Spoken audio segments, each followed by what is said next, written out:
ছোটদের বড় আকাশ। ফাবিহাদের গ্রামের বাড়ি ফেনী জেলার নন্দীরগাঁও গ্রামে।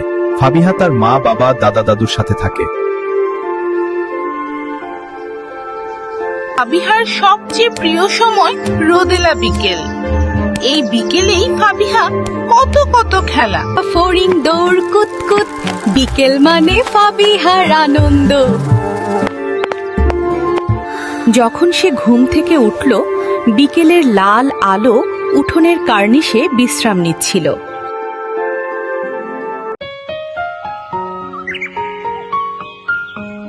এখানে কি সুন্দর করে খেলছে দেখো, এটা আমাদের গ্রাম।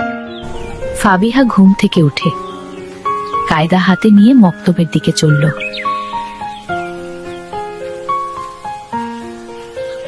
দেখে গ্রামের সবাই মনে মনে হাসছে, কেউ কিছু বলছে না। কায়দা হাতে নিয়ে ফাবিহা মক্তবের দিকে যাচ্ছে। ফাবিহা মক্তবের সামনে গিয়ে বুঝতে পারল সবাই কেন হাসলো। সে সকাল মনে করে এই বিকালবেলায় মক্তবে এসেছে।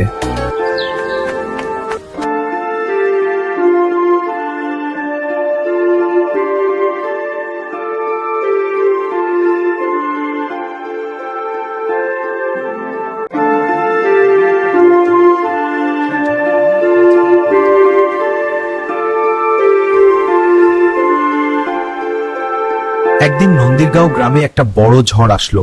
সেই ঝড়ে অনেক গাছপালা পড়ে যায়।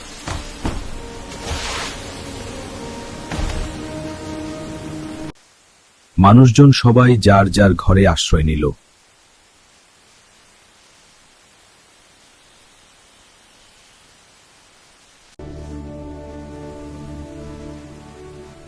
দুই দিন পর যখন ঝড় থামতে শুরু করলো, হঠাৎ ফাবিহার মনে পড়ল তার বন্ধু প্রজাপতির কথা। দেখো, প্রজাপতিটা অসুস্থ হয়ে পাতার উপর পড়ে আছে। আহারে, কি হলো তোমার? আমি দেখছি। তুই আমার সেরা বন্ধু হবি। ফাবিহা প্রজাপতিটার অনেক যত্ন নিল। এবার উঠতে পারবে। কতদিন পর প্রজাপতিটা আবার উঠতে লাগলো। উঠছে, দেখো। ও প্রজাপতি, তুই খুব ক্লান্ত হয়েছিলি, আয় আমার হাতে আয়। এখন তুই ভালো হয়েছিস, উঠতে পারবি। যা, উড়ে যা, তুই মুক্ত। ওয়াও, তুই উঠছিস।